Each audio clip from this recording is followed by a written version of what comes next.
প্রত্যেকবার প্রথম আমাদের রাজ্যে মাননীয় মুখ্যমন্ত্রী এবং আমার নিজের দিদি মমতা বন্দ্যোপাধ্যায় তার কাছ থেকে ফোঁটা নিই, তারপরেই আমি আমার বোন মাধুর কাছ থেকে ফোঁটা নিই এবং তারপরেই আমি বৃদ্ধাশ্রমে আসি, দিদাদের কাছ থেকে ফোঁটা নিই।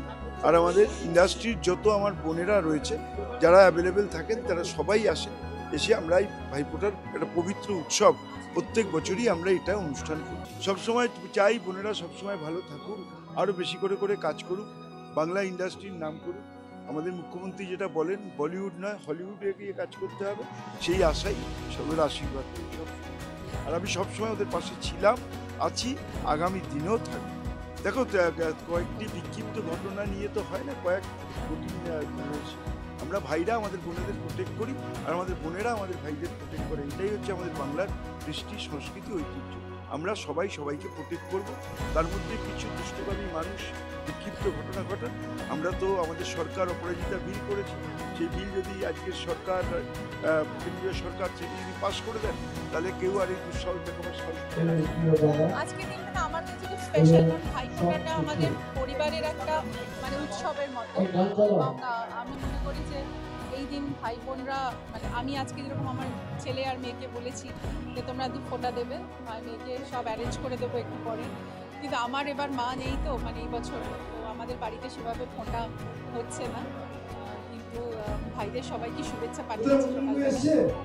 আর অরূপদা প্রত্যেক বছর বলেন একবার আসিস, তো আমি এসে অরূপদার মঙ্গল কামনা করি এবং যত ভাইরা আছে সবার মঙ্গল কামনা করি।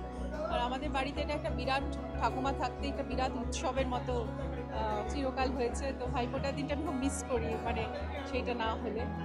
তো আমি চাইবো যে এইভাবেই রীতি আর প্রথাটা যেন আমাদের সবার মধ্যে থাকে, কারণ ভাই বোনের সম্পর্কটা হচ্ছে সব থেকে বেশি একটা আনকন্ডিশনাল, আর এটার মধ্যে কোনো চাওয়া পাওয়া কোনো দেনা পাওনা কিছু থাকে না, এটা এতটাই পবিত্র একটা বন্ধন।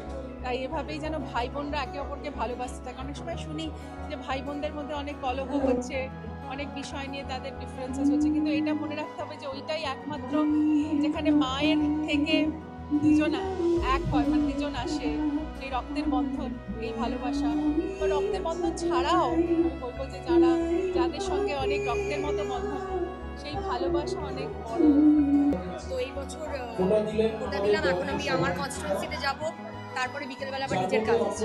আমি দাদাকেই দিলাম এসে, দাদা আমার মানে প্রত্যেক বছরের রীতি এটা যে আমরা কোথাও যেখানেই থাকি না থাকি আমরা সবাই ভাইফোঁটার দিন চলে আসি, দাদাকে একটা ফোঁটা দিয়ে আশীর্বাদ নিয়ে আমরা নিজের কাজে শিগগিরই 26-এর পর। এটা আমাদের একটা মানে রীতি হয়ে গেছে, এটা মানে নর্মাল। আমরা ভাইফোঁটার দিনকে আমাদের বলতেও হবে না, আমরা জানি যে এখানেই ভাইফোঁটা হবে এবং আমরা সবাই যে যেখানে থাকি আমরা চলে আসি এবং প্রত্যেক বছর দাদাকে ফোঁটা দিয়ে আশীর্বাদ নিই। গত বছর আমি আসতে পারিনি, ছিলাম না আমি, সেই জন্যে। তো এটা আমাদের একটা নর্মাল ব্যাপার। আমরা ভাইফোঁটার দিন ইনভাইট করুক না করে, এটা তো ইনভাইট করার কিছু নেই। দাদাকে ফোঁটা দেবে বোন, আমরা ইনভাইট করার কি আছে, আমরা নিজেরা চলে আসি। আমি এইটাই ফার্স্ট, এখনো চলবে, এখনো রাখেনি মনে হয়। এইবারেও কানে কানে বলেছি এবারে আমাদের গিফটটা দাও, দাদা এখনো রাখেননি। আমরা আশা রাখছি, স্টিল হোপফুল যে আমরা যে রিকোয়েস্টটা করি বোনরা দুষ্টুমি করে, দাদা সেই রিকোয়েস্টটা খুব তাড়াতাড়ি রাখবে। অরূপদাকে দিয়ে ভাইফোঁটাটা শুরু হলো, আর যেহেতু এখানে আসি তাই হাজার কাজ থাকা সত্ত্বেও না আসতে ইচ্ছা করে বলে। তো হ্যাঁ, এখন বাকিরা সবাই আছে, ফোঁটা দিচ্ছে, আর আমরা খুব করে চাই অরূপদা বিয়ে করুক তাড়াতাড়ি। মা মারা গিয়েছিলেন, জেঠি শ্বশুর মারা গিয়েছিলেন, এই জন্য কয়েক বছর আসা হয়নি। আর যে বছর কোভিড হয়েছিল সে বছর আসতে পারি, তার বাইরে কোনো বছর বাদ দিই না। এবছর আসতে পারলাম, এতগুলো বছরের পর খুব ভালো। দাদা সবসময় টপেই থাকে, দাদা। তো এটা খুব ভালো একটা বিষয়, উপভোগ করি এবং নগরের সম্পর্ক কাজে প্রত্যেকবার ওই জন্য আসা, এনজয় আসা, যেটা আমি চাই যে দাদা সারা বছর। আর তাছাড়া অলওয়েজ দাদাও আমাকে একটা স্পেশাল গিফট দেয়, ভাইফোঁটা দিলাম না খেয়ে, যেটা আমাদের বাঙালিদের প্রথা। আর এই দিয়ে শুরু করি আমি আমার ভাইফোঁটা, তারপর বাকি ভাইদের কাছে যাব, অনেকে অপেক্ষা করে রয়েছে।